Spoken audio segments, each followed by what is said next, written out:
girls with their nails done now.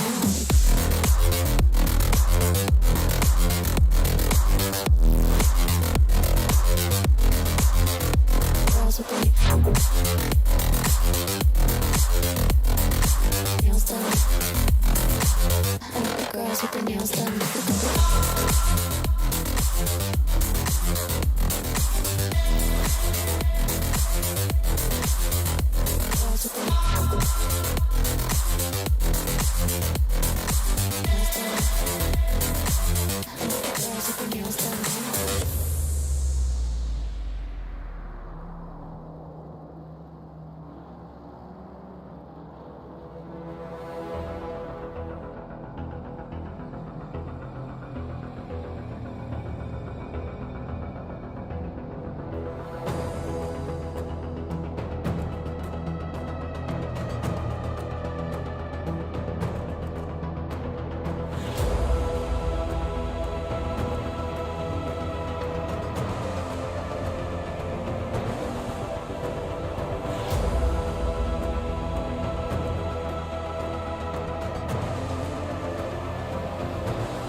Girls with their nails done now.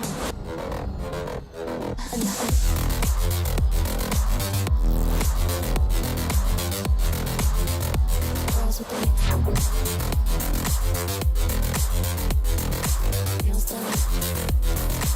I like the girls with their nails done.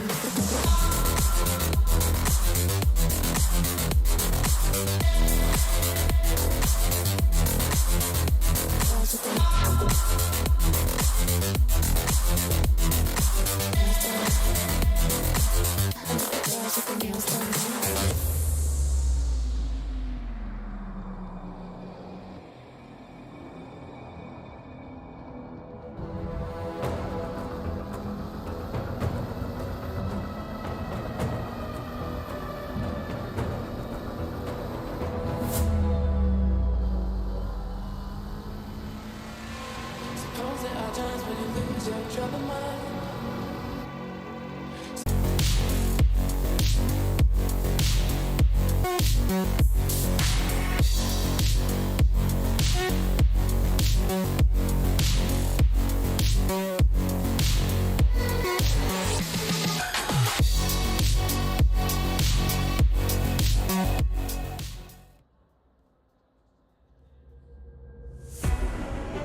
Ladies and gentlemen, round 2 is upon us. We are here in the hills of Britain for week number 2 of the Simrigs Sprint Series here for EU. I know it says North America on the box, but There was some missing asset in the asset pack that I usually get. No problems there. We take those. But yeah, we are back. It's been a couple of weeks. We had last week off, of course, for our 12-hour event at Bathurst. And, of course, these drivers here in the Sprint Series did have a chance to have some time on that track.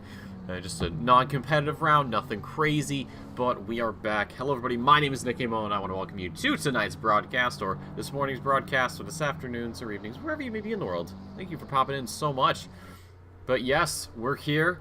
A lot of drivers back, 24 on the grid, and if I'm not mistaken, I do believe we have a new driver. It is Huzjak from Slovenia, I think.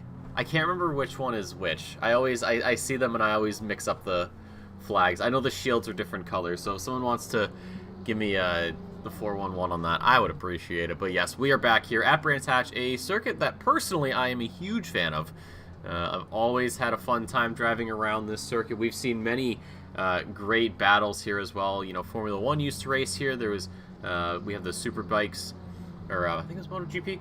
We've seen some incredible battles from there, but this time GT3 cars are on the table. So looking back at last week, or I guess last race, we had that super sprint at Paul Ricard, so it only makes sense that we're going from France to England, a story that I'm sure both countries have had a nice long history of reading back and forth. But looking back, so race number 1, as it was that 2-rounder, it was Rumbouts, Vinogradov, and Fredrickson, your top 3. For the Pro-Ams, it was Boschart, Sack, and Cairns, and then for the amateurs, it was Olberg, Dawson, and Abelstead.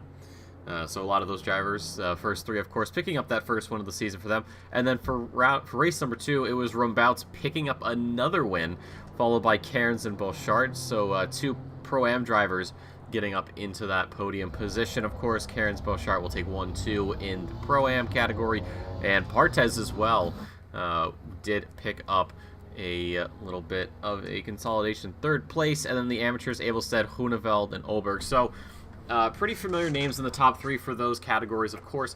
And we continue on. Charles Phillips right now, 21st, hasn't set a lap, but one of the new debutantes here in the Sprint Series. We'd love to see how many people. It's been a little crazy on my end. I have not had the time to check all the things I normally check prior to stream, but during the little intro, that's what I was doing. Got to keep myself preoccupied, a little bit busy, you know. Can't let myself get too out of sorts. But while we sit here and of course wait for things to get moving along, how about we just take a quick shout out to Simrigs for sponsoring Season 12 of the Sprint Series. Of course, we've talked about them so many times over. What's another one? The Melbourne-based sim racing supplier. One of the best out there. If you're in Australia, New Zealand, they've got you covered. And if you live beyond the borders, maybe you happen to live in, well, something like Britain. Maybe you live near Brands Hatch, you can send them an email, and they would be more than happy to set something up if it's in the cards. And, of course, if you're an OOR Patreon member, you receive 5% off your purchases. Highly, highly suggest you take advantage of that. Definitely worth it. But we carry back out here on track. Right now, it is none other than Simon Bauer. I don't know if my sync tool is working properly. I could be wrong, but Simon Bauer on pole in practice there, 122.82, almost over a full second actually, ahead of Hearn, who's in 2nd place, and then Rumbouts is about 1 1/4. So the Honda very strong here at Brands Hatch. And, well, that's what Bauer's putting on display. Rumbouts maintaining another Honda in that top 3. Pretty good spread of cars in the top 10 as well. German, Italian, or no, sorry. Oh, yeah, German. German. Whoa, we got a touch there. Well, thankfully, it's free practice. Laps don't really matter. Yeah, top 10. Italian, British, German, Japanese. So a little bit more diversity than we saw last week. Of course, this is going to be one of 2 broadcasts here today. Obviously, EU, and then later on in the day, we are going to be having North America. I will be back again, of course. I will be alone for the first race, but for the second race, I will be joined by none other than Sam Raworth, a name that's very familiar to the OOR commentary booth, but that is going to be in about 6 hours' time. Or actually, no, sorry, 5. But how is everybody doing? Hopefully you're all having a wonderful, wonderful Thursday. Hopefully your week has been good. Mine has been a little bit messy, but, well, then again, when is it not? It's pretty standard stuff for me. But we made it through another week. It felt very strange waking up this morning and being like, oh, that's right, I got a broadcast to do. Completely forgot. You missed that 1 week, and I completely forget that I have to do this. But we carry on. So actually, taking a look at the schedule, next race is going to be at Misano, and that's going to be a mini endurance event. So for the newcomers here who may not quite understand what the mini endurance races are. So you have 3 types of races here in the Sprint Series. You have the Super Sprint, the regular Sprint, and the mini endurance. The Super Sprint, of course, it's a 20-minute race followed by the top 12 getting reverse grid ordered. Everyone else goes out and qualifies, and then it's a 40-minute race too. The Sprint Series, or the Sprint race, obviously is just 1 hour, just straight shot. I believe there is a mandatory pit stop. Sometimes it's 1. I think there were talks of 2. I could be wrong. But the mini enduro, that's where things get a little bit crazy, because we throw out an extra half hour. And you might hear that and go, well, it's just half an hour. Who cares, you know? It's just, I mean, that's basically what we were doing, right? But the thing is, you can understand and get used to driving for an hour, and you get used to that a lot. But then you just throw in that extra half hour, and your brain sort of takes a second and goes, well, hold on a second. Wait a minute. Got another half hour? And for some people, that can break their focus.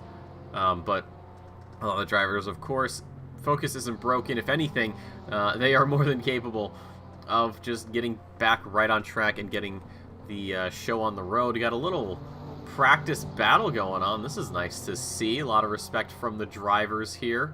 And as I say that, the commentator's curse. I forgot how fun it is. But yes, the mini endurance, hour and a half, and there's no mandatory pit stops this season, I believe. I don't think we had it last season. But that always throws something into the mix. With these mandatory stops, you have your pit window, and, you know, you got to get those tires swapped. That's the main thing. Some people believe you just go in, grab some fuel, and get back out there. No, you have to change your tires to a new set. There have been moments in the past where drivers have gone into the pits, changed their tires, but what ended up happening was they put on a set they used in qualifying, or maybe even practice, and the game looks at that and says, well, that's not a new set, that's an old set, go back in there.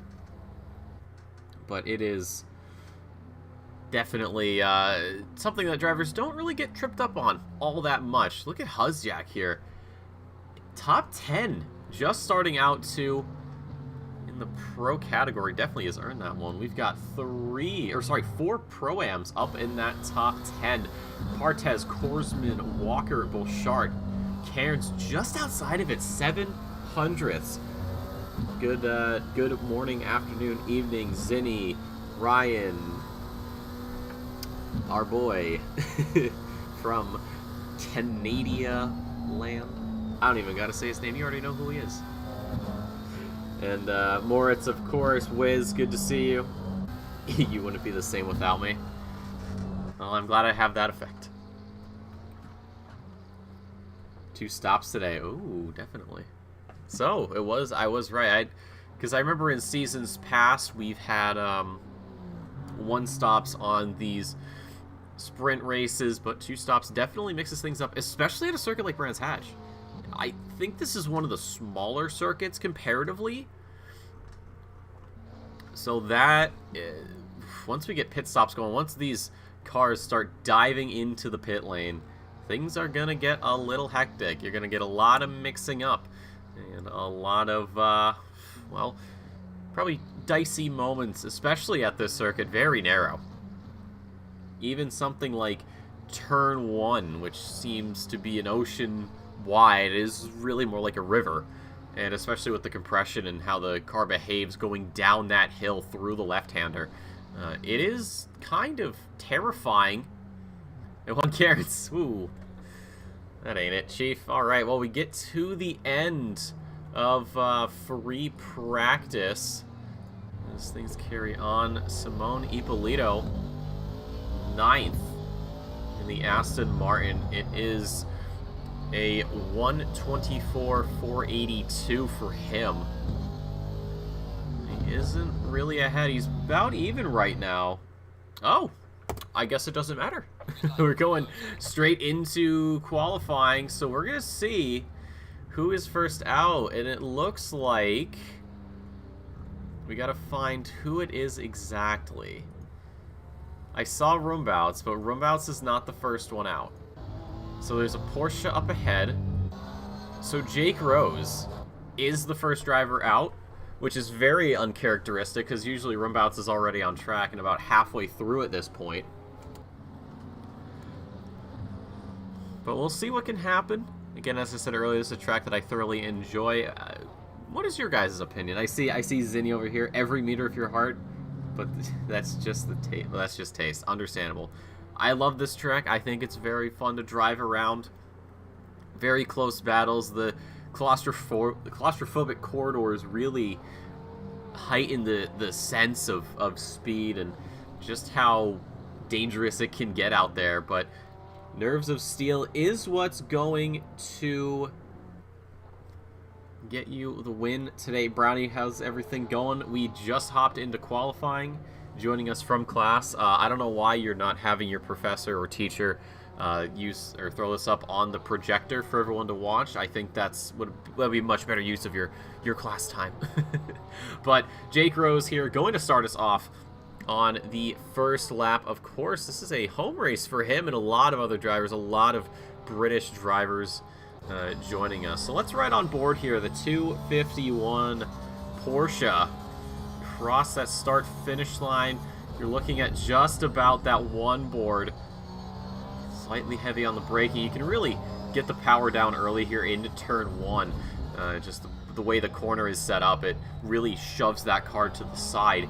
Into Druids, of course, a very good spot for overtakes. Mostly dive bombs, but definitely something that you can make work. Hooking it up through what is this part of this turn here. I cannot for the life of me get this one right. Every single time I run it, I always fall just a little bit short. And now, as you come up and over the hill, this is where you get the power down. This is what you could call the track's backstretch into this up-hand right. Depending on the setup, I think sometimes you could possibly get it with a lift, not so much a brake and a downshift, but it depends on the driver, depends on the car. Into Sheen, blind right-hander. This one completely based off of feel and just how brave you're feeling that lap. Rose here, no problems, can't falter at all down the hill, under the bridge, just after the one board and that little outcropping of asphalt on the power, and you bring it pretty much right to the inside here on these qualifying laps before you got to swing back over. A 124.57 is the time to beat at the moment, and if we look for, oh no, where is Rumbouts? There he is, a 124.45, so not faster by much, but of course these are infantile times. These will grow as the session commences. Daniel Hearn right now with provisional pole, 24.35. Partez into the top 5. Terry, 5th place for him. And as I say that, is Hozjak, the newcomer, putting it top 5, 24.81. These times are only getting faster from here on out. Lucas Senaker, another driver we saw last season, is joining us in the Audi this time. I believe him and his brother were in the BMW last season. It appears as though the other brother is not present. I don't believe marked attendance either. 22 for the silver rated 75 Audi. I believe last season he was Pro-Am? Or it might have been his brother that was Pro-Am. I can't remember. Slips my mind. But yes, 22nd right now, 133.33. So plenty of time to improve. Ryan Walker there, 24.06. Just barely over Rumbout's 24.14. Rumbout's, he just put that lap in. So he's going to get right back out there. Going to try to get something again. Tim Friel, return driver, bumps it up a few positions to 17th. 16th momentarily, but overtaken. Oscar Stafford joining us from Australia. If I had to guess, I believe, let's see, if I'm going to go based off of 16 hours ahead, so that would be 2 plus 6, or sorry, 4, so it would be about 6 in the morning. Absolute trooper. You're the other brother. Ah, good job. I'm sure you'll be cheering him on from, I assume, the room next door. But 18th for the Aussie. Rasmus Abelstead in one of the few Lamborghinis we have on grid. Currently P12, 25.31, highest of all the amateur class drivers. Little bit, looks about 500 between himself and Terry, so that's a very good little gap to have. Of course, doesn't want to do just that, wants a lot more. And speaking of someone who's on a lot more, Rumbouts, he has quite the improvement. I won't tell you what it is, but as he crosses the line, it's only enough for P2, and he's still half a second off of Bauer. Bauer, 22.91. I didn't even notice that. Incredible. That's a statement. Partez on to third with that 23.72 in the Porsche. 3/10 from Rumbouts. So Walker pushed out of those top 3 positions. That is surprising. It appears as though Bauer did not come to mess around. Brioso, 14th for him. 25.34 for the Portuguese driver. Jake Rose, the first driver out, is down P10 at the moment. That 24.57 is what's giving him just enough to sit within that top 10. 3/10, just under that, is the gap to the McLaren behind the 76. So a little bit of breathing room, but not much. Probably feels like a boa constrictor right now. Jake Rose, as I say that, appears as though he's loosening the grip of those behind, as he is on a pretty solid improvement here. He was half a second, just gained another 10th here as he dashes to the line, hitting those gear shifts into the top 5 for the Briton there. 23.88, that's a statement. Jumping up 5 positions like it's nothing at all. And immediately Daniel Hearn says, that's great, man, I can do it better. Little celebratory drift there, I'm sure. 23.75 for the 131 Aston. That might be a bronze-colored car, but he is driving golden times right now. Oscar Stafford. Oh, we've got Jake Rose off on the side there. Oscar Stafford, another driver on an improvement. We'll check back with him in a little bit. James Hutton here. Another debutant in the Sprint Series, as stated last week, in just such a nice livery. I need to use that. And I can, because this thing tool we use. Either way, the 64 is across the line. Does not improve. Gains a few tenths, but it isn't enough to push any higher. Charles Phillips is ahead of him. 0.055, or sorry, not 55, 65 seconds. So some time for the Croatian to use, but by how much is the big question. Who else have we not really seen? Ippolito, haven't seen too much of, and of course as I look at him he has to go off, so my apologies for that one. James Terry, also for Delta Hunter, so I assume this is a team, as we saw with the Porsche from earlier. Terry 3/10 up on his personal best. Out of the final corner he goes. It's going to be a mad dash to the finish line. Crosses it, goes up 2 positions to 14th. Abelstead, Brioso pushed down. So that 25 dead is good enough for 14th, but still 5.5 minutes to go here. Plenty of time to improve over what you already have. Ippolito 13th, so we'll see where he gets put to after things settle. Crosses the line. He is ahead of Terry, not by much. And as he does that, he leapfrogs Huziak and Hansen for 11th. 24:53. Hansen, we haven't seen much of him so far this broadcast. 24:68 for him. And then Huziak, the 25:27, or sorry, no, 24:81 rather, is his personal best. And that is enough for 13th position. We have, speaking of which, we have quite the improvement right now from one of our newly contracted drivers here in the Sprint Series. Out of the final corner, this could be a massive leap in positions from 13th up into 8th, the top 10 for the McLaren. 24:10. What a jump. Cuthbert, Korsman, Cairns, Ippolito pushed out of the way.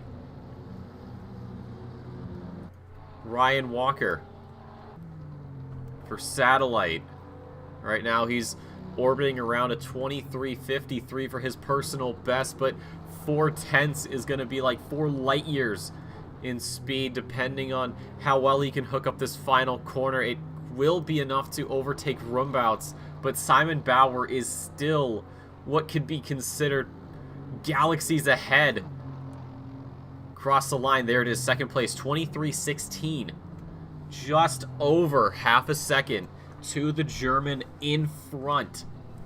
But Simon Bauer, at this point, he's just running warm-up laps.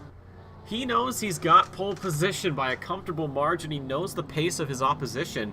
He's not even going to bother. He's just going to make sure he's all loosey-goosey and ready to go. Isaac Olberg.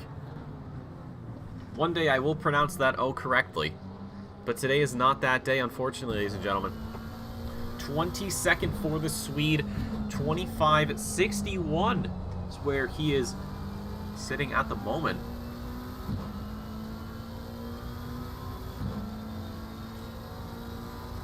Kevin, you may be right. They might vote to put Simon back in the booth. I need some more color commentating here for you. Simon, I can't even begin to describe how much better he is. Not that that's a problem, of course. I am perfectly fine with such a thing. But Olberg is improving. Yeah, Sheen corner. That's such a tricky one. Again, you're blind going into it, and then there's just little bumps here and there, and for some cars that can unstabilize them, you saw those tire marks going into the barrier, very common sight at that corner. But out of the final turn, Olberg goes. How much is he going to jump up? That's the question. 3 spots into the top 20, 25-22. Abelstead, Brioso, and Fredrickson are going to get bopped down a little bit more. I want Cairns, the Scotsman, of course, not only, up into 8th position for him. What a drive, 23:87. I thought for a moment he only went up 1 position, but I guess things sort of lagged behind a little bit. No problem there. Stafford, another name that we haven't given too much love to. I promise we'll give everyone as much love as I can. Is only enough to go up 1 position. Dawson is put behind. Dawson right now, number 24. Very good number choice. Definitely no bias there. Is sitting coincidentally in position 24 with a 25:79.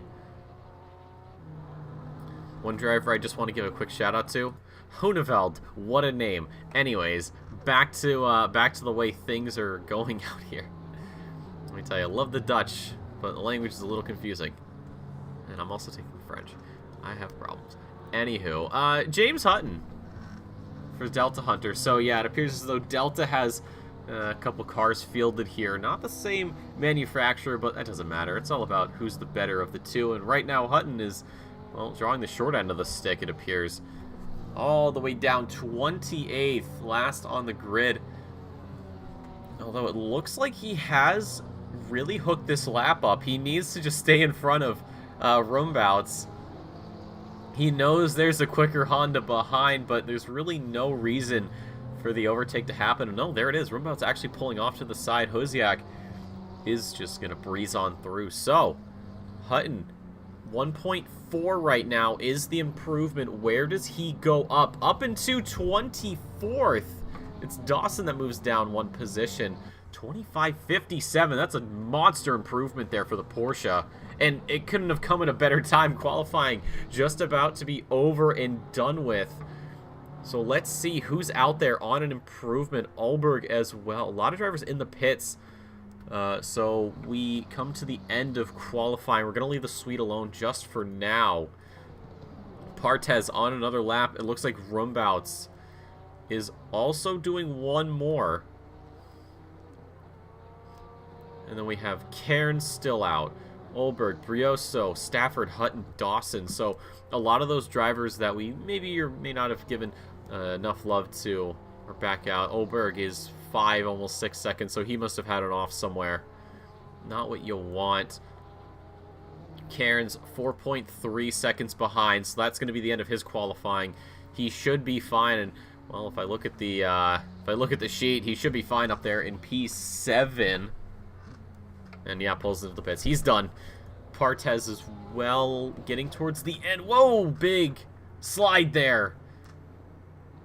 And Partez was on a bit of an improvement, but that's going to be it. 6th position is the best he can muster. A shame it ends like that. James Hutton, he's not done. Half a second up into 20 or up into 17th there. Almost enough for a 24. So from 28th to 17th in 2 laps. If that isn't a statement, I don't know what is. Rioso crosses the line 22nd. And ladies and gentlemen, that is going to do it for qualifying. One pit stop is what we are going to be rocking with. It's Simon Bauer on pole position here at Brands Hatch. An hour is what we're going to be playing with. We're going to do one of my favorite things that you guys know I love doing every single time. And that's our little track walks, or a little grid walk rather. So let's take this. Turn that off so we don't you know, ruin anything, and we'll go blank so we can see all the cars in all their beauty. Of course, it's Simon Bauer on pole. Can you really be too surprised? Not really. Look at you can just see the angle this track sits at. But yeah, Simon ahead by a lot. And it isn't even close. We move back through the grid. Vinogradov got a podium last time out. He's going to look to do it again. Rumbouts joins him on that second row. Rumbouts, of course, looking for win number 3 in a row. Won both Super Sprint races at Paul Ricard. So 3 in a row. The hat trick would be great for him. Moving here, Lamborghini Beauchart into the top 12. Just misses out on that top 10 by a little bit. But very good placement from him. Ippolito, Korsman Hansen, Terry Hutton, Doyle. One of the Zanacre brothers is here. Abelstead, Hutton in the 64 Porsche. What a statement from him. Going from back of the grid up to 17th. Like we just said, it's great stuff. There's the Zanacre brother just behind Abelstead in the Lamborghini, the lowest of the Lamborghinis, unfortunately. And as we pull up here to the back, you see Fredrickson in the 267. In the 646 is Stafford, of course, from the land down under. It's Dawson in number 24. Friel, Huneveld, and Phillips rounds out the grid. A great showing. And, of course, the Simrigs BMW safety car we've upgraded from the Chevrolet.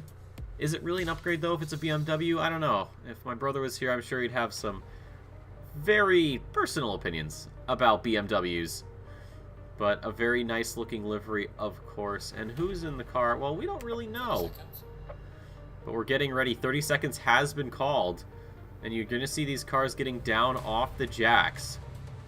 If you don't hit drive, you're going into the pits. And hopefully, we don't have what happened the last time out, where the safety car didn't hit drive. I think that was a server issue based on what I was told.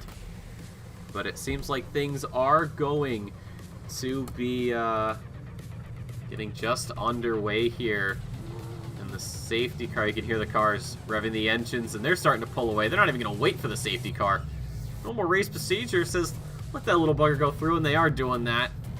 Your top two are a little too ambitious for this afternoon, but everyone else going to be following suit. Single file.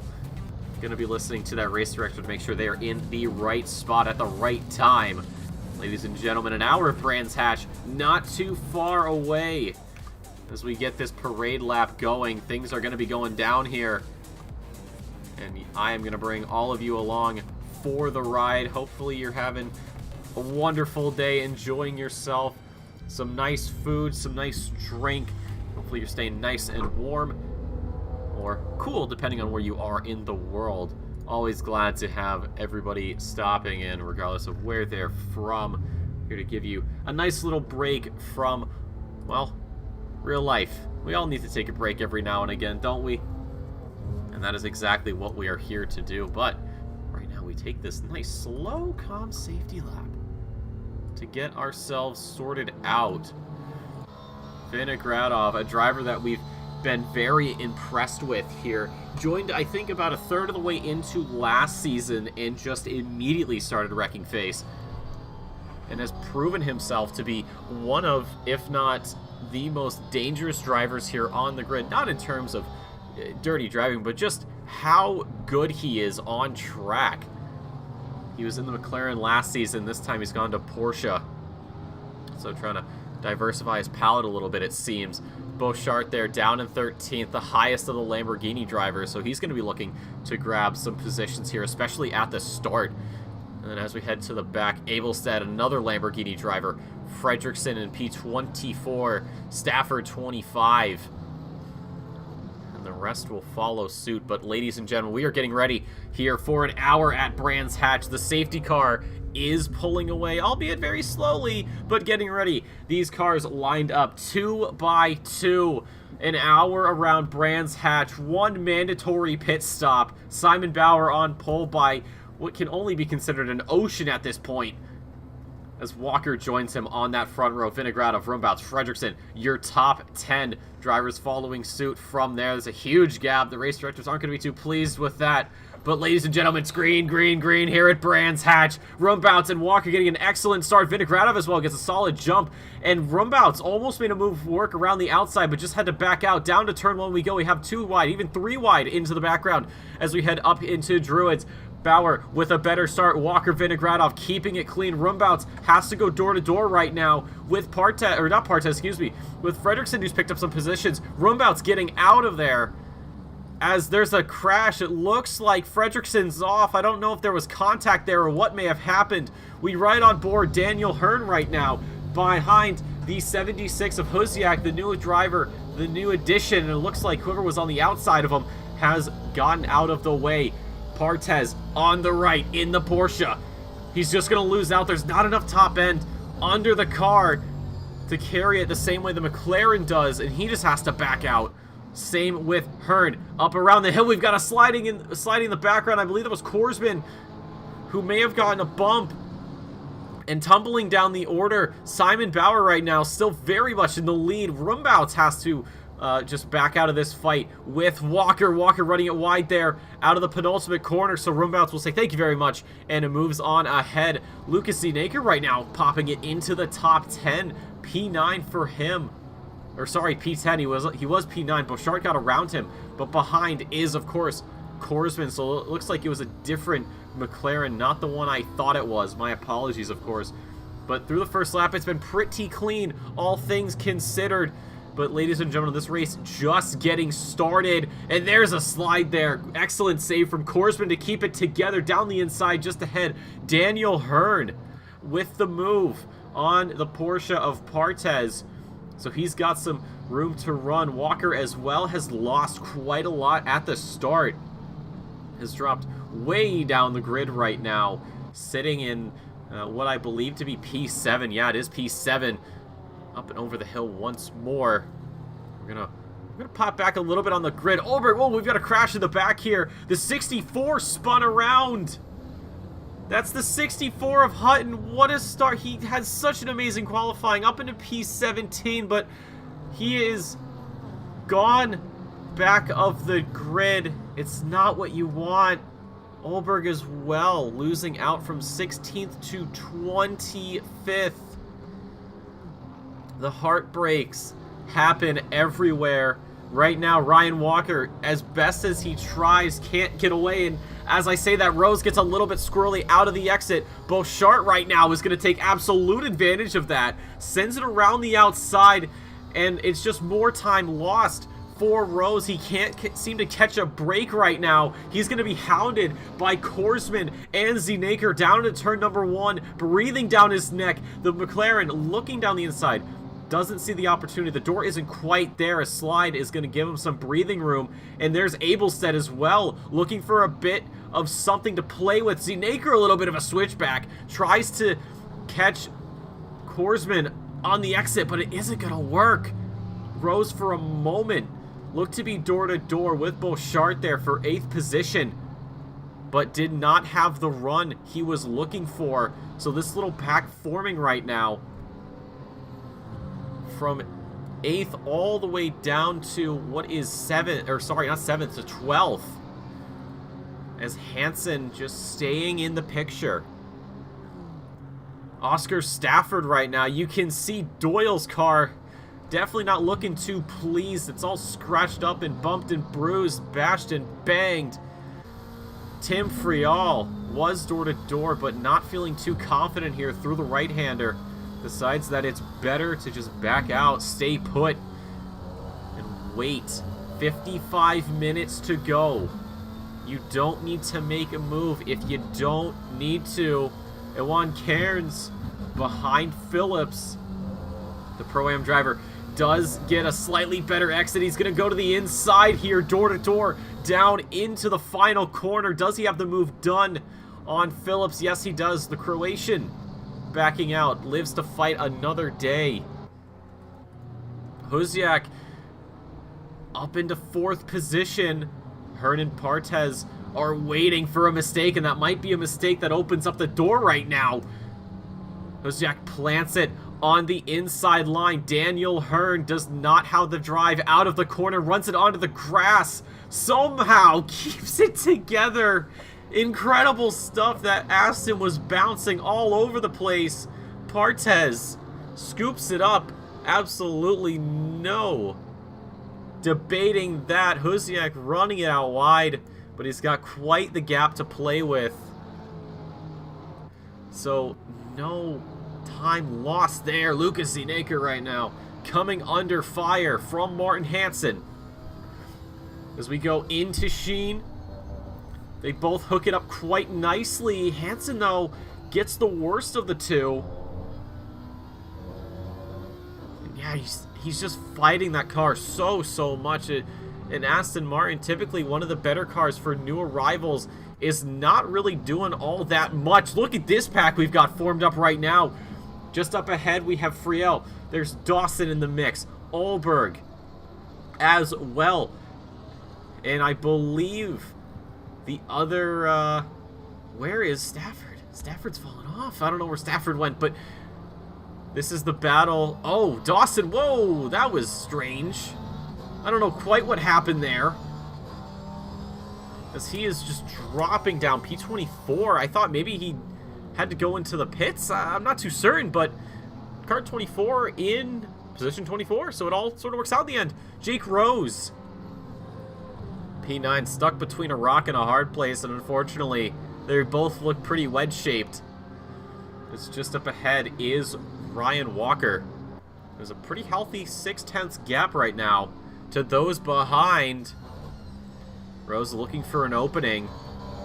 These inside corners very dangerous sometimes. You can't quite tell what's grass and what's drivable surface. It just comes down to playing the track. Oh, we've got some dust kicked up ahead. Oh, we've got even more dust. We've got problems. Drivers struggling out of these final corners. There's Beauchart, or not Beauchart, there's Walker going up and around. Got the move done there on Huziak. It looks like he was the driver who was all over the grass. And now we go down into turn number 1. What's it gonna be? It's Huziak gonna just muscle his way through. A beautiful overtake, but Walker's not quite done yet. And you can see in the rear view mirror, there's Rose, there's Bouchard, there's a touch there, and it's Rose going off. That Porsche just couldn't handle the pressure, and he is off. Thankfully, able to keep it, looks like out of the wall, only dropping 4 positions just about. So Huziak keeps it going. And look at Ryan Walker's car. That thing has seen quite a lot of action in such a very short amount of time.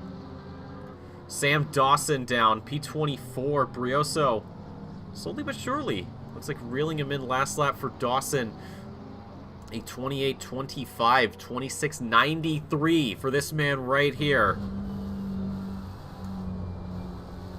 As he does, such a great entry to the corner, but it's the exit that does him in.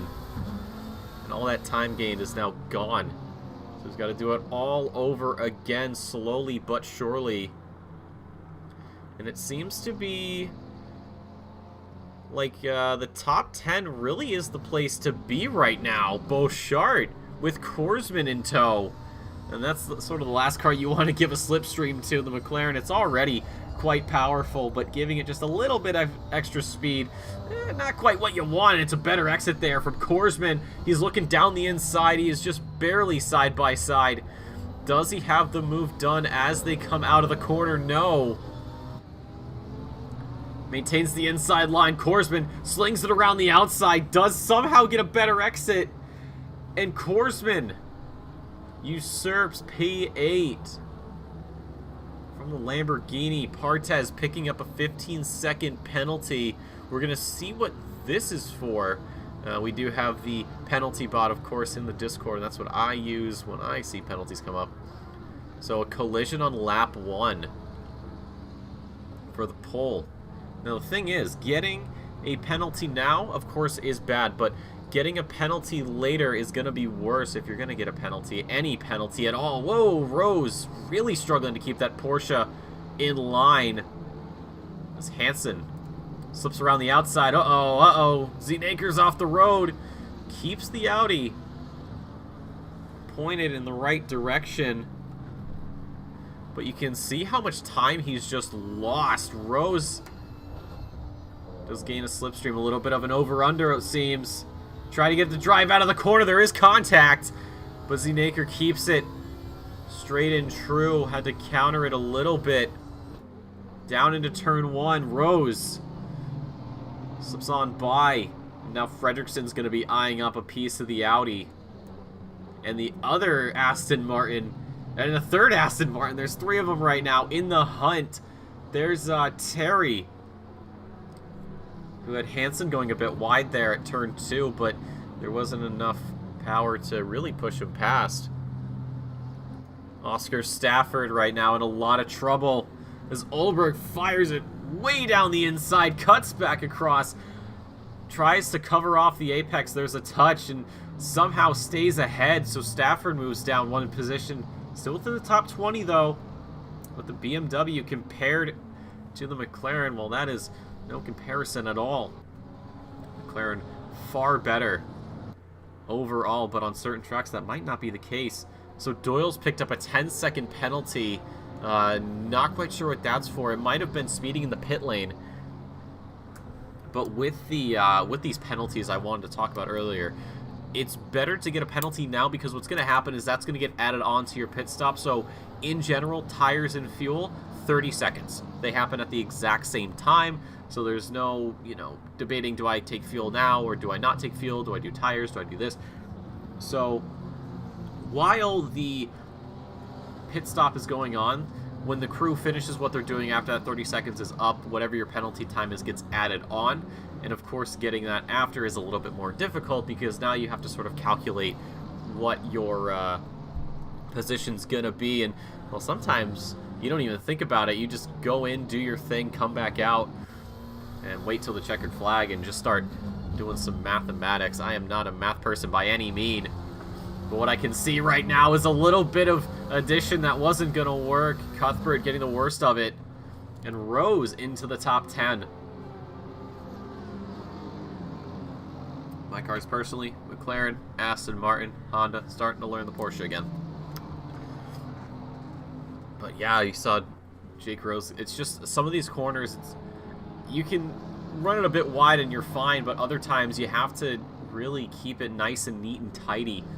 And just letting off a little bit can do you in. You can see right there on the rear left portion of this McLaren of Cuthbert is, of course, the circuit we're at. I don't think that's really coincidental. That's just part of the design. Simone Ippolito, bit of a sandwich right now. Looks like he has gotten around. Stafford is hunting down Friel right now. We got some dust kicked up ahead. Ippolito looking down the inside. It's not going to work. They're both going to come together. Ippolito, I would have gone around the outside. But somehow, Friel keeps it together. Doesn't lose that much time, but still probably going to be calling out to the stewards for that one. Fredrickson into the pit lane. That could have gone very, very poorly. But somehow Friel kept it together. We didn't quite see it, of course. But only lost the position. Now he's got to hunt down Ippolito and try to gain that position back. Eugene Vinogradov here running in P2 right now. Excellent job for him. Of course, you can see the gap right now to Simon Bauer. We'll see what it is. Crosses the line, 3.7 seconds. Simon, of course, with fastest lap right now, a 23:32, or sorry, a 22:97 for the German. A 22:97. Vinogradov's best lap, a 23:33. That is the closest person. From there, it's a lot of 24s and a lot of 25s. The only other drivers in the 23s is Rumbounce with a 23.83 and Partes with a 23.9 flat. So only 3 drivers are under 124 and, or sorry, are in the 23s, and only 1 is below that. So for Simon, this is all about just doing your thing and driving. We have a yellow flag out. Not quite sure what that is. The 83 of Brioso. A little bent out of shape there. Stafford's gotten around the McLaren, but it is the re-aggression there as Stafford runs it a little too wide, perhaps, at turn number 1. As he does kind of carry some more speed, but the inside line belongs to this man right here in the papaya. And he will get this position back. So Fredrickson, Doyle, Hutton have gone into the pit lane. Safety car, of course, in the pit lane, but it's the safety car. So the pit strategy, of course, it'll differ driver to driver. Some will go in early, some will go in late. And right now, we have to sort of stop the discussion. Is Stafford and Phillips going door to door down the hill? We're going to sit here on the rear wing, hopefully not affecting the aero too much of Friel. Oh, and there's the touch. Around Phillips goes. He tried to make it work around the outside, and it is going to be his downfall. And he just picked up a penalty. That is insult to injury. Sam Dawson picks up a free position. A lot of these drivers grabbing a little consolidation position. Man, that is absolutely heartbreaking. That penalty, it's only 5 seconds, but I mean, that's just a kick in the knee. Not quite the 10 or 15 we're normally used to seeing. The stewards, of course, will be a little bit more harsh this season to try and sort of curb. We had some issues last season. Driver was called out. Nothing crazy, of course, but just little things here and there. But yeah, these drivers, of course, some of the best that we've ever seen. Penalties like this, very uncommon, especially for someone like Partes. Very talented driver. So him picking up 15? I don't know about that one. That's a little strange. Phillips into the pits. This is going to be for damages. This is also going to be probably a tire change as well.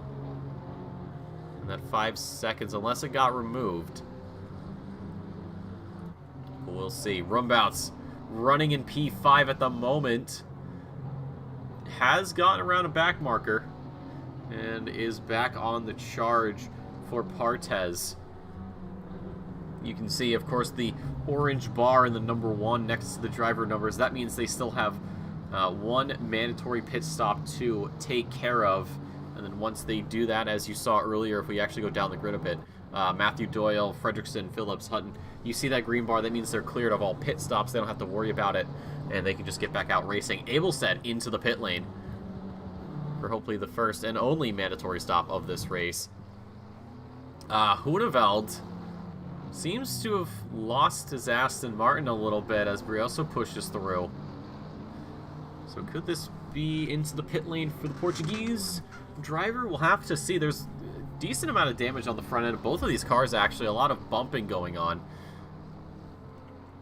Let's check back in with Bart Bouchard, as behind him, it's none other than Jake Rose. Rose has been just dropping pedals, it seems like.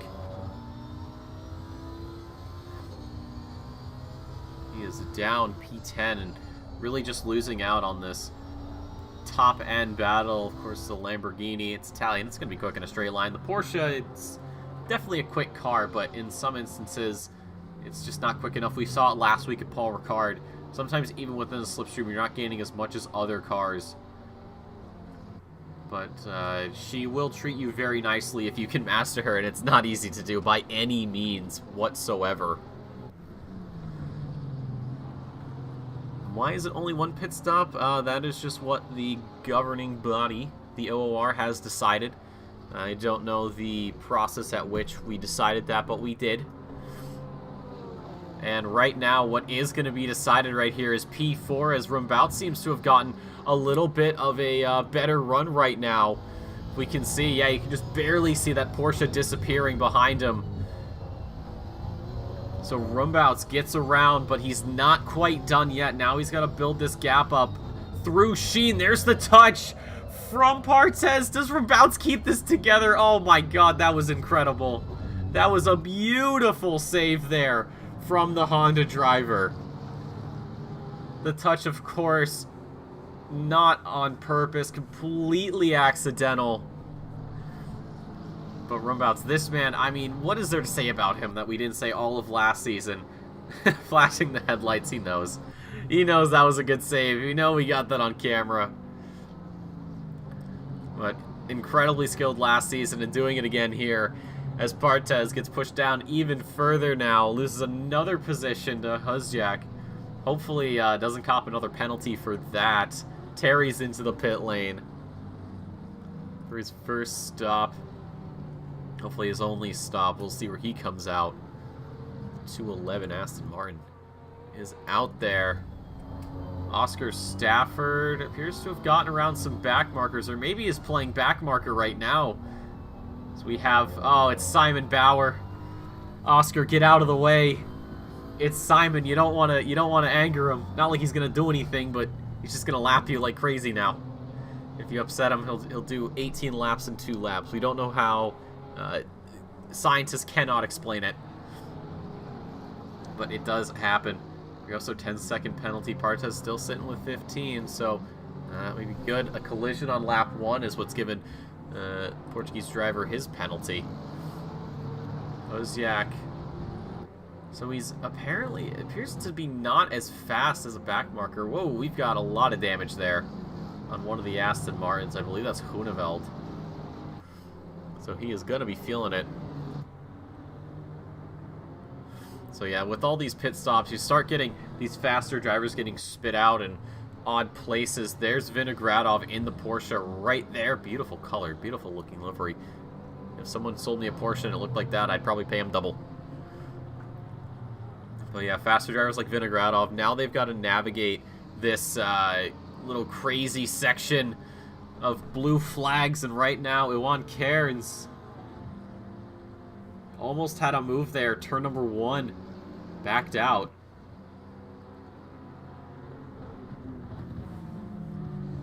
So Zinacre holds on. His brother's probably sitting right over the chair, just telling him little tips. He's like, "Don't crash, hit your brake markers, turn." Just, you know, these little things that most drivers, myself included, would not know to do. So to have a good brother like that is amazing. So Partez here. There are blue flags. Oh boy, we have Huzjak off the road. Whoa! Oh my... That was dangerously close. Bartez picked the proper side to go to. And Hosiak has seen better days. Not a lot of damage, though, surprisingly. So he gets to carry on. He will join the battle between Rose and Beauchart, but man, that was close. Lucky that both of those drivers got out of that one the way they did. Brioso, 20 seconds now. Oh, off the road there. Dawson is Huneveld in the pits. Smart. Can't fly off into space if you don't exist. Ippolito has left the plane of existence. Everybody has left the plane of existence, it looks like. As we click through the field, and yes, okay. I don't know if the server has died or if we've died. So what we're going to do is we're going to back out very quickly and see if maybe it's us that's having the issues, which is possible. Alright. Let's see. Hopefully it is just me and the race can continue on. Okay, so yes, it looks like it was just the personal connection. That's good to know. Alright, we're back out there. So if you give me just a hot second, folks, I have to re-enable my broadcast tool.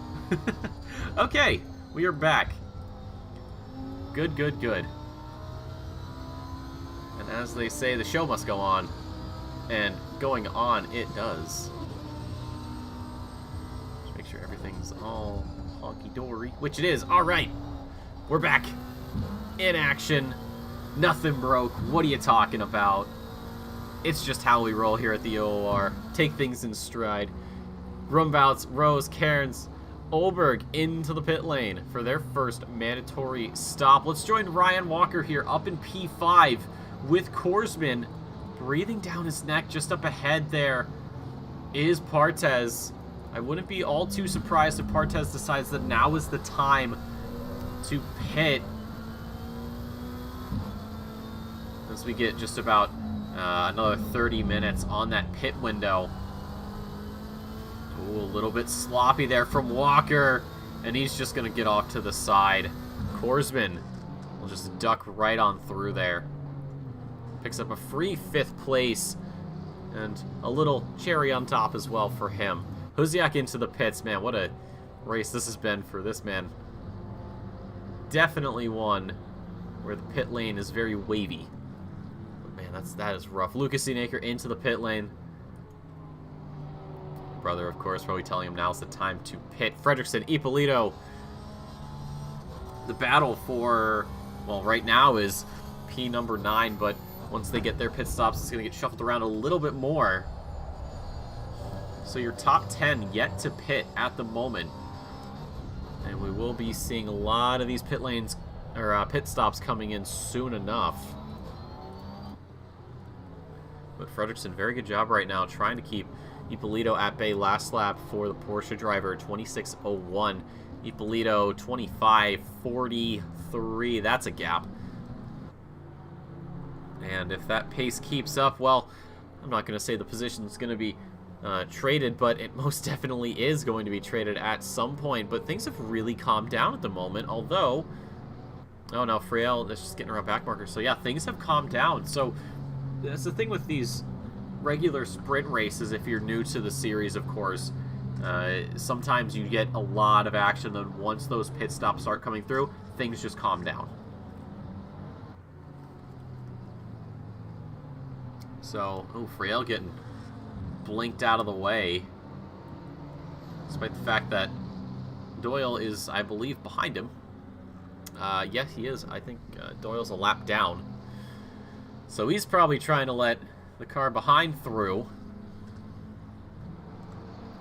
But yeah, things have calmed down. So once these shuffles come through with the pit stops, things are going to get a little bit more antsy. Ippolito fires it down the inside on Fredrickson. Easy peasy lemon squeezy, over, under, and out. That's P number 8 for the Italian. The Norwegian fella. Whoa, a little bit loose there out of the corner. Has to correct that little snap of oversteer. continues to carry on. Friel into the pit lane. Has decided that now is the time to get it done. Simon Bauer, only 2.3, so that gap's come down. As Vinogradov, I don't believe, has any traffic. No, he's got nothing but clean air and the brightest Honda you've probably ever seen in your life.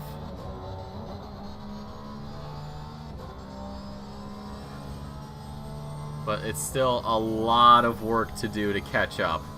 It is not going to be easy. It is not going to be free. It is going to take quite a lot to overcome this deficit. 2.4. I don't know if Bauer ran into some traffic or not. But if he didn't, then this is going to be very worrying. Last lap for Bauer, a 24:02. Vinogradov, 23:48.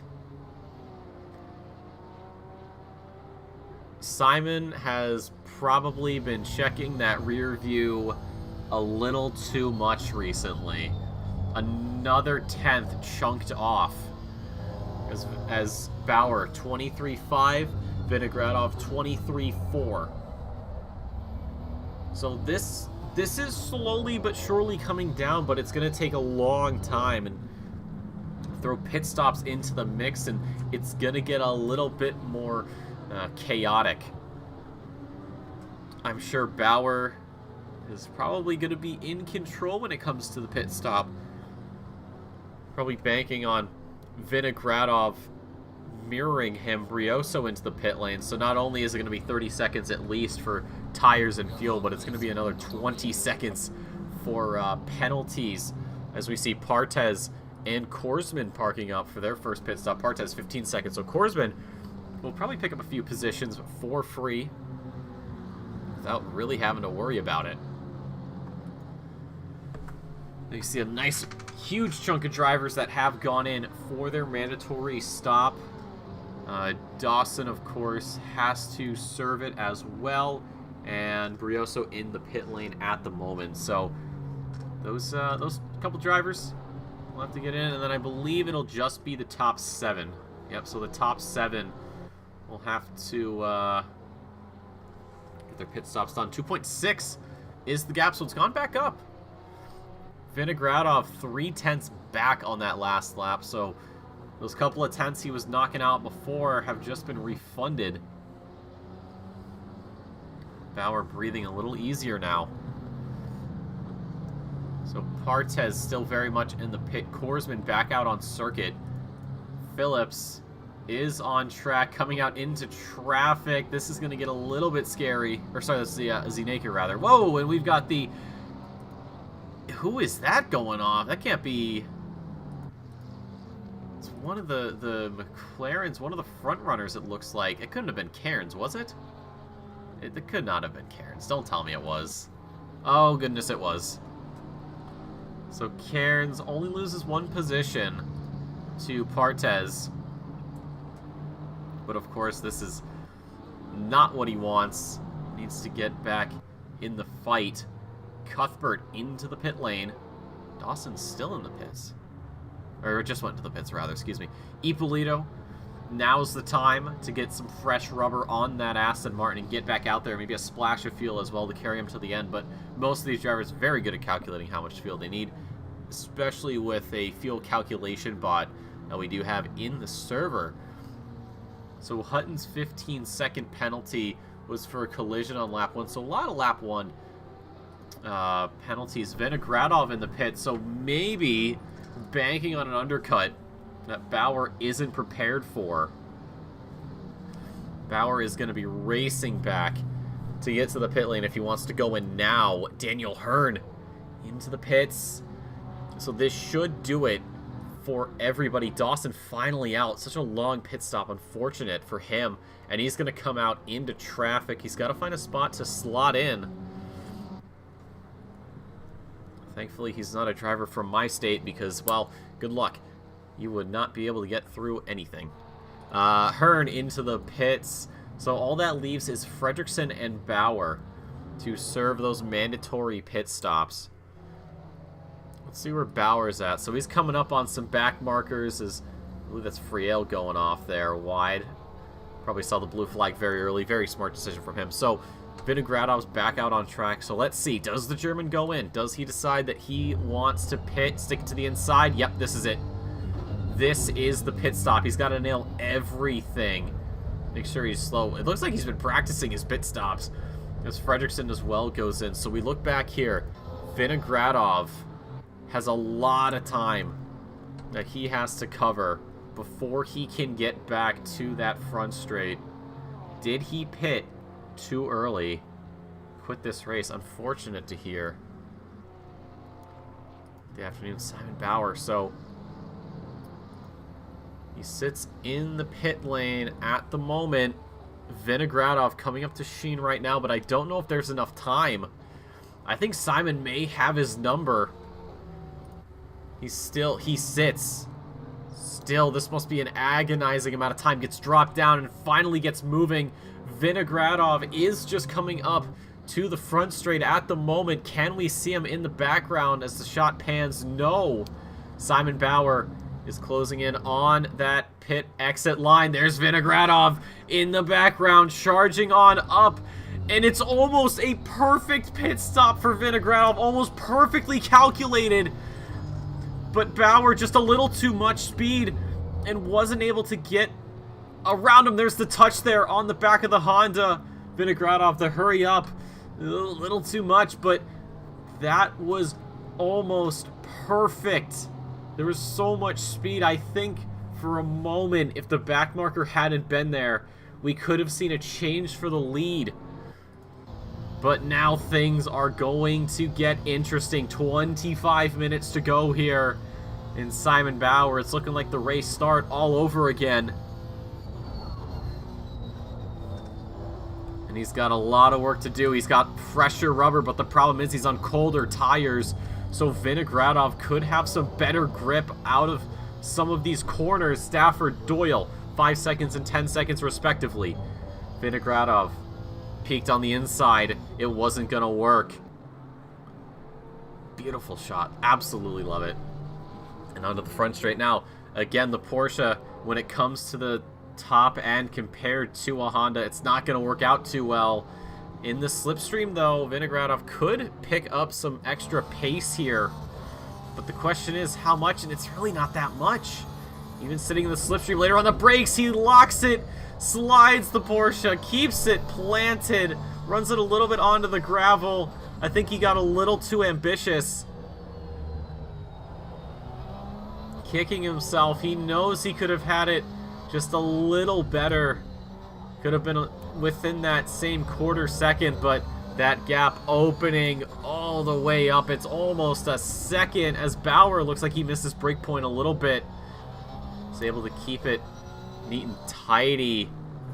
Oh, that would have been amazing. Vinogradov, maybe just an extra corner better or something.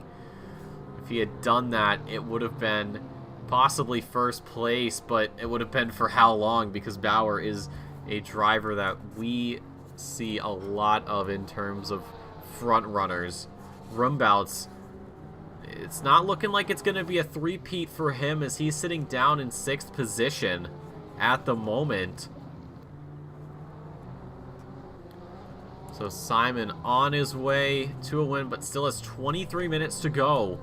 And Vinogradov has not given up chase just yet. He knows there's time. He probably has already figured out where Simon is weak and where he himself is strong. So now it's just a case of figuring it out, going from there, and trying to reel in as best you can.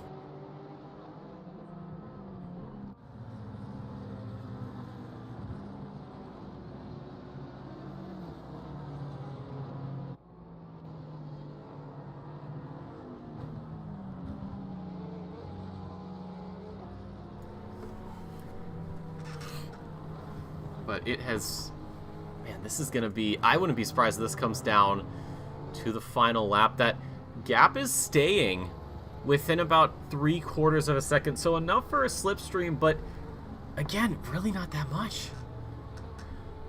And as we come up to some back markers, this could be exactly what the Russian needs. Try to pick up some pick up some speed where he can. You can see the blue flags coming out. Simon Bauer eyeing up the number 24, and there's more back markers ahead. Out of the way Dawson goes. Doesn't want to be a part of this charade any longer than he needs to be. Vinogradov using that to his advantage. Just up ahead is two drivers fighting for position. That is Brioso and not Doyle, rather. That is someone else entirely. Probably another back marker. So Simon Bauer, he is not going to be too pleased with this development. Vinogradov, though, will be... Whoa! Huge spin there. And a touch as well. This is really bare-knuckle racing right now, as I believe that was Brioso that was spinning out at the first corner. Excellent job from both of these drivers to keep it out of the way. But Vinogradov with the touch almost pits Simon out. And slightly later on the brakes, has to just dive to the outside to avoid contact. He's a lot closer now. A lot more in the slipstream. But it doesn't matter, that Honda just punching its own hole in the air as Vinogradov looks around the outside. Doesn't work. Another little hurry-up touch there on Bauer. I think the German's starting to falter a little bit. He can't seem to keep it together as well as he did before. So the camera takes forever to pan over. And another back marker that they have to navigate coming up in a very short amount of time. I can't quite tell who that is. I believe that's not Huneveld. That might be Hansen? No, we're going to figure it out. It's Ippolito. So Ippolito, a good bit up the field, good bit up the road, but it's not going to really be all too well, because he should be getting those blue flags momentarily. Vinogradov, man, really just pushing that Porsche as far as the track allows, trying to find the time. The difference in lap time is only 8 thousandths between Bauer and Vinogradov, and it was Bauer that got the best of them. So Ippolito lets one car through. He's going to have to let the other through. And this is not the place that Vinogradov wants to be, because he knows it's going to take forever to get around this Aston Martin. And that's going to give Simon Bauer a chance to get around. But no, Ippolito reads the room perfectly and says, let me just get around this corner, and I promise I will let you through. This battle continues on. Korsman and Cuthbert, the battle for P8 at the moment. Up ahead, Bouchard doing a very good job to open up the gap that he has. We're going to ride on board here with Cuthbert out of the corner. Doesn't get it, as well as his fellow McLaren driver did. And for now, things open up a bit down here. So we have to continue to wait. Stafford having some trouble at the moment. There's Doyle down the inside, but 20 seconds. It's not really going to matter. And behind them, it's Bauer and Vinogradov. Oh, it seems like no matter where we go, these drivers are here. They're here to play. Stafford, get out of the way. These guys have to get through. He's got to be careful he doesn't spin somebody out. And this will actually give us a nice little overview up the hill as we ride back on board with Vinogradov. Both of these drivers, the German, the Russian, going to be using the slipstream where they can to get around. And Vinogradov, just like last lap, finds himself in a terrible spot behind a car he doesn't want to be around. Throws it around the outside. He's bumping and bouncing all over like it's Porsche and Rally. Keeps it together. Somehow makes contact. Makes contact with the 24 of Dawson. Somehow doesn't spin out, but look at all the time he's just lost. Too impatient. And that gives Bauer a chance to relax. But Vinogradov around the back marker. And now all over again. He has to do it all over again. And he's going to be praying that he doesn't pick up a penalty for it, because there was a bit of the shove there onto Dawson. Dawson doesn't seem to have lost that much, really. Hutton is somewhere. We don't know where exactly, but if Vinogradov picks up a penalty, that's going to be absolutely heartbreaking. So for now, that battle is on hold. We've got a 3-pack forming. Beauchart, Korsman, Cuthbert. Cuthbert firing it down the inside. Our long Korsman gets the move done. Now he's eyeing up the charging bull of the number 79. The Belgian can only do so much as the Briton chasing him down. Just a little bit over 16 minutes to play. Does he get it done? Last lap for Beauchart, 25.67. Cuthbert, 24.82.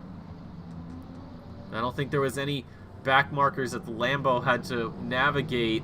This might just be on pace alone.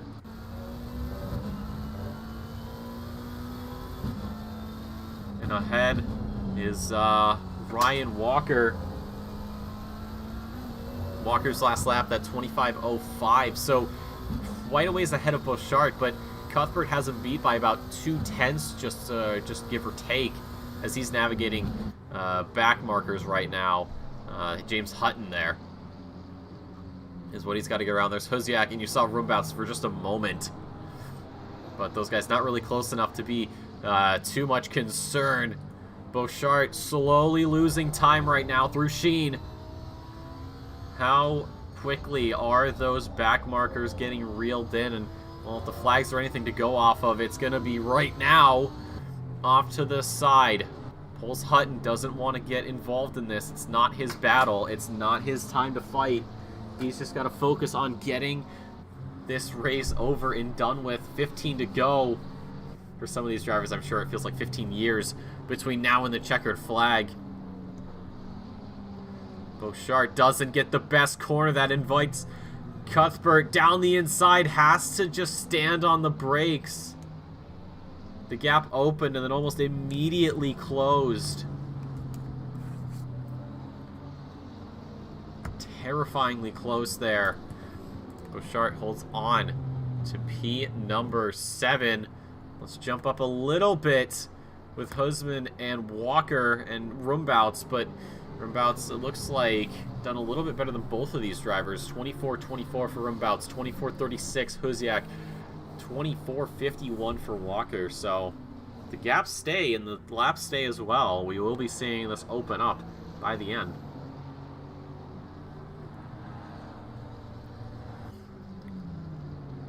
Of course, shoutouts to all of these drivers. It's very difficult to drive for an hour, especially some who just end up in no man's land and you're just hot lapping. I've been there myself when I was in sprint, and even in rookies, it's really never fun. It gets quite boring and you kind of just want to take a nap. But 13.5 minutes, it's almost over.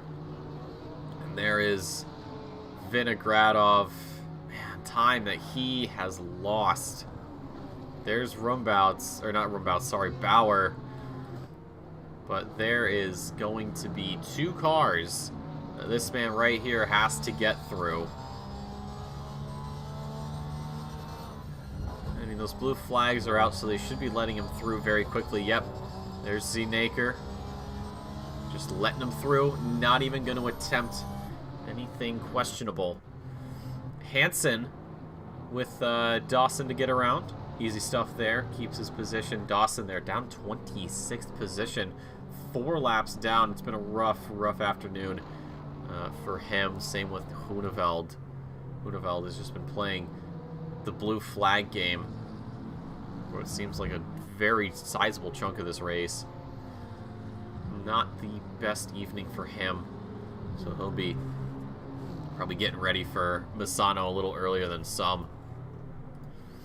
Rumbouts there. Whoa! Husband's off the track. Not quite certain what that's about. Let's see if we can roll this one back a bit from Helicam. So there's Rumbouts ahead in the Honda. Runs it a long ways out wide. And then Huziak just tries to make it work around the outside. It didn't. Ran into the gravel And now finds himself behind Walker. And you can just see in the background Beauchart and Cuthbert. The gap, half a second, but it is going to be going down over the course of this next lap or so.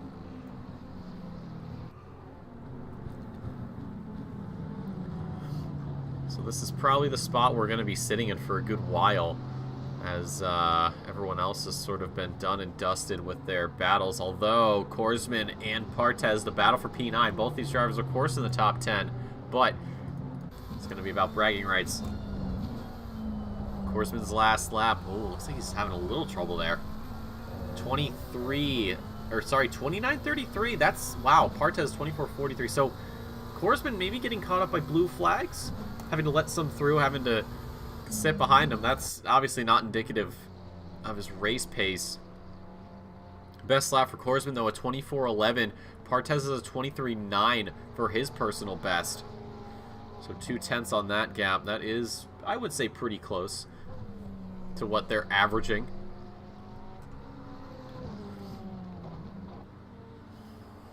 But Korsman doing what he can to open the gap up. Ippolito picks up a 15-second for a lap 9 collision. Stafford a 15 for a lap 11 collision.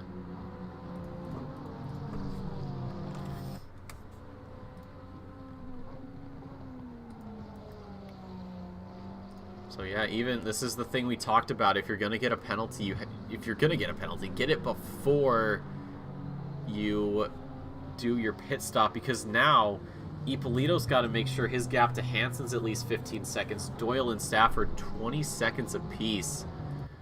I mean, that's gotta hurt. That's gotta sting. You've had a rough afternoon. You've been bounced around and tossed aside, and now you've got to deal with all of that. Hutton 15 seconds.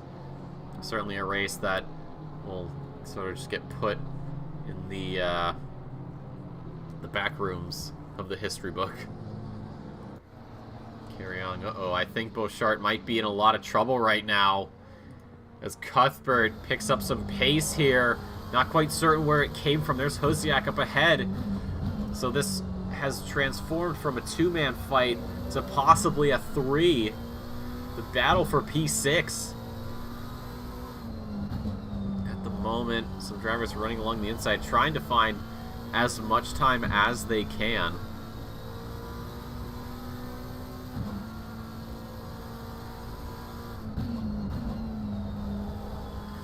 But yeah, it's been a very exciting afternoon, I will say, of racing. Hopefully you guys have been enjoying the show.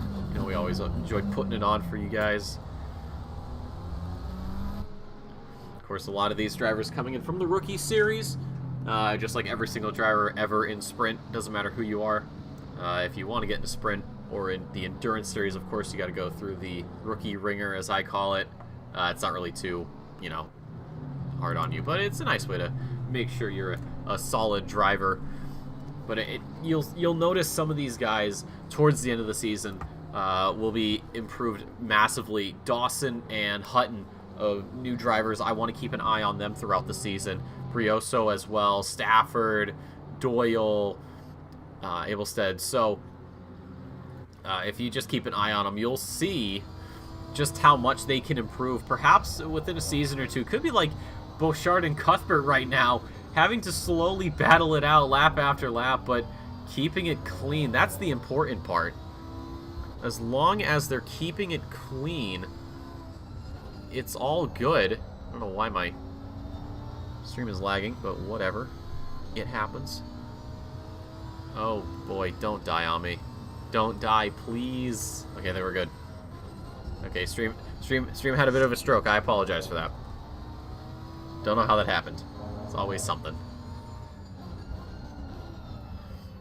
But yeah, right now this, with the clouds coming in, it's getting a little crazy. Uh-oh, hold on. Oberg and Rose. There's a touch there. Keeps it pointed in the right direction, though, thankfully. If at any point the stream dies, you gotta let me know. Oberg off the track. Whoa. A little bit of grass cutting. I don't know if Milwaukee makes lawnmowers, but McLaren might. And yeah, just going to let Rose on through. Doesn't need to fight it. He knows that the move was going to come sooner or later. But better to just get it done now and, well, carry on. Cairns and Fredrickson, Terry and Ippolito. Terry knows there's 15 seconds hanging over the Italian's head, so he doesn't have to worry about really fighting for position all that much. As long as he can maintain that 15-second distance, well, then he is going to be good as gold to keep that P13. But again, it's about bragging rights. You don't want to let that person pass. You got to hold them back. You got to defend, defend, defend. And that is exactly what Cairns is doing right now. Defending for his life. Everything he's got under the hood to keep the Aston Martin back. Last lap for Cairns, 25.52, 25.43 for Fredrickson. We're going to cross the line. We're going to see what the gap is as we get another tour here going. 25.32 Fredrickson, 25.45 25.43 for Cairns. And into the first corner, Fredrickson doesn't get it too well. And look at that, there is Simon Bauer with quite a healthy gap to Vinogradov, just going through Druids now. So, yeah, looks like that little error from earlier is what gave Simon Bauer the move. And throws on both blinkers as a way to say thank you. I do the same thing when I have to go through back markers, flashlights to let me through. You get both blinkers as a nice little thank you, and we carry on. Simon, of course, using the slipstream, or maybe just staying on the racing line, rather, and getting a little bit more time. Not like he really needs it, but it's always nice to have just a little something extra there for you to play with. Terry, feel the pressure of Ippolito ahead there is Cuthbert. Or no, sorry, not Cuthbert. What am I thinking? Oh, well. It doesn't matter. Pit window's closed, but that doesn't really matter. Drivers have already gotten their pit stops sorted out. Cairns doesn't get the best exit. So Fredrickson is hounding this P11. Tries for a little bit of a switchback. Doesn't have enough drive. You can see how far he's sticking it down the right side to try to gain that time, but it's just not there. Riding the curbs as much as the Aston Martin allows. Just a little bit of a side lean on the inside to try to scare Cairns off the line, but he knows there's quite a distance. Not gonna really work out all too well if a move was on.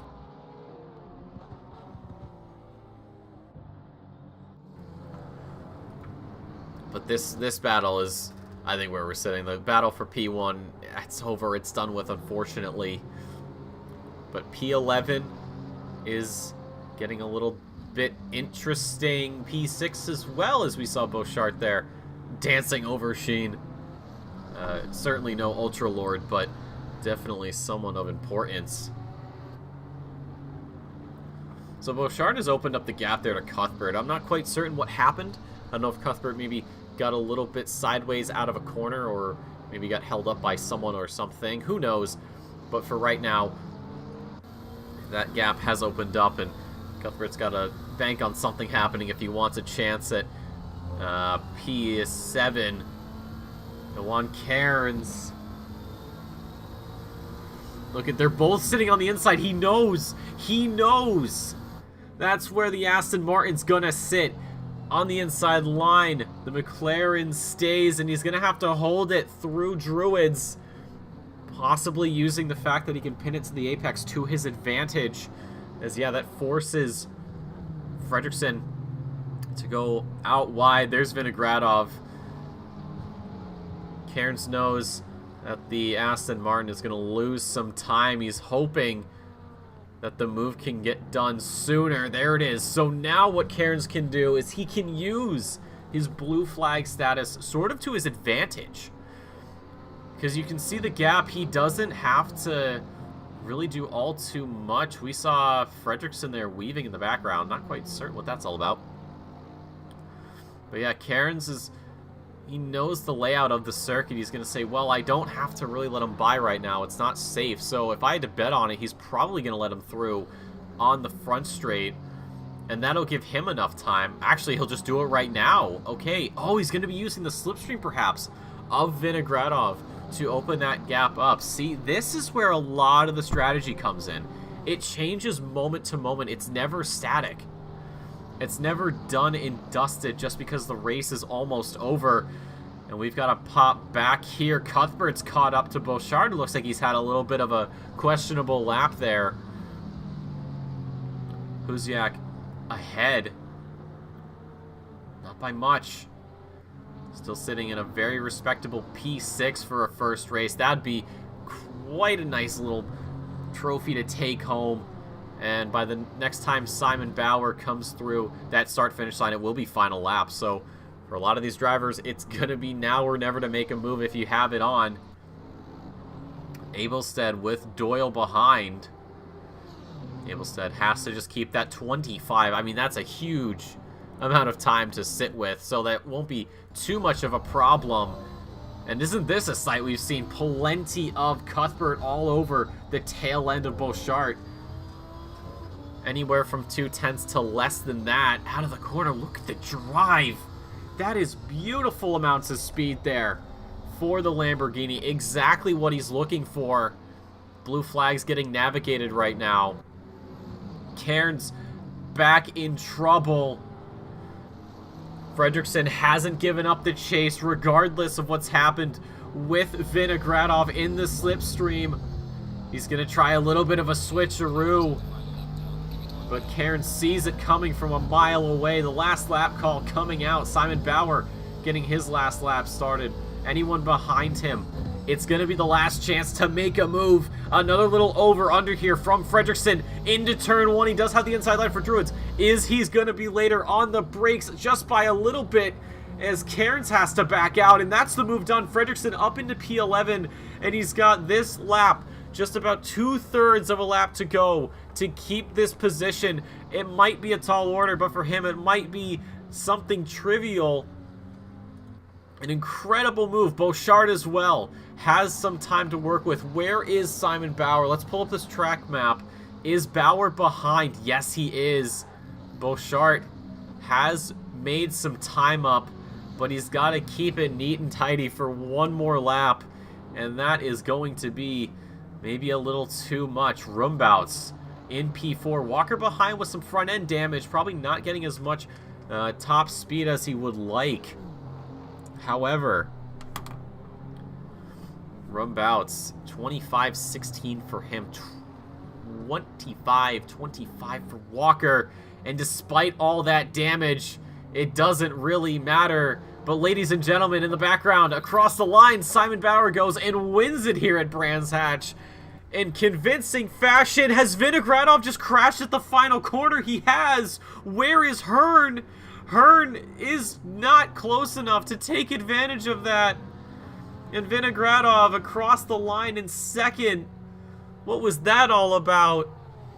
Some drift action. Whoa, that's a very good drift. Doesn't keep it on the track, but, well, it's enough. It takes to the little escape road. That's calculated. I don't care what anybody says. But, man, what a race for Bauer. Absolutely nothing in it. Look at this little pack here. You have Abelstead. There's a drifting Porsche. Does Abelstead keep it together? No, he doesn't. He gets hit in the final corner. Where is that going to put him? He's 22nd. Doyle goes ahead, but I think he will keep this position. He will. 25 seconds. The stewards are going to be looking at that. How is this going to mix things up? Hearn across the line. P3 for him. Rumbouts holds on to a P5 or P4. Walker's P5. Huziak, his first race here at OOR, is 6th. 7th for Bouchard, and as try as he might, Cuthbert couldn't get it done. Has to settle for a P8. There's Partez. Crosses the line in P15, I believe, once everything is done. Man, what a race that was. That was incredible stuff here at Brands Hatch. Always and forever an exciting racetrack to be at.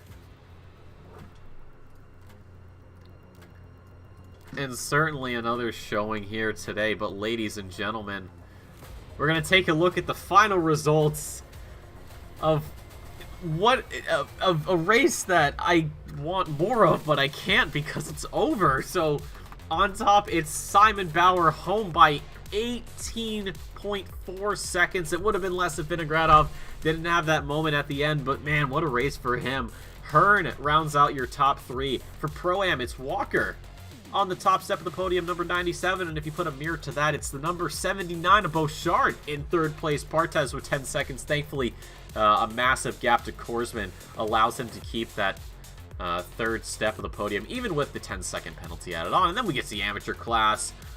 Definitely a lot more populated than Pro-Am. We could be seeing some drivers getting moved around later on in the season, but it's Terry ahead of Olberg and Friel, your top 3. And then for the unranked players, nothing wrong with that, of course. Unranked drivers, Hansen and Zenaker. And, of course, the Simrigs safety car. And speaking of Simrigs, ladies and gentlemen, one last shout-out to Simrigs for sponsoring Season 12 of the Sprint Series. Melbourne-based company, all of Australia, all of New Zealand. Well, it's as easy as ordering from Amazon, but if you're outside of that, United States, Europe, South America, Asia, whatever it may be, Africa even, send them an email. I'm sure they'd be more than happy to give you some love. And of course, all our Patreon members do get 10% off, or 5% off, excuse me, not 10, 5% off their purchases in store. Highly suggest you take advantage of that. But ladies and gentlemen, that is going to do it for us here tonight at Brands Hatch for EU. Simon Bauer, absolutely no problem on track.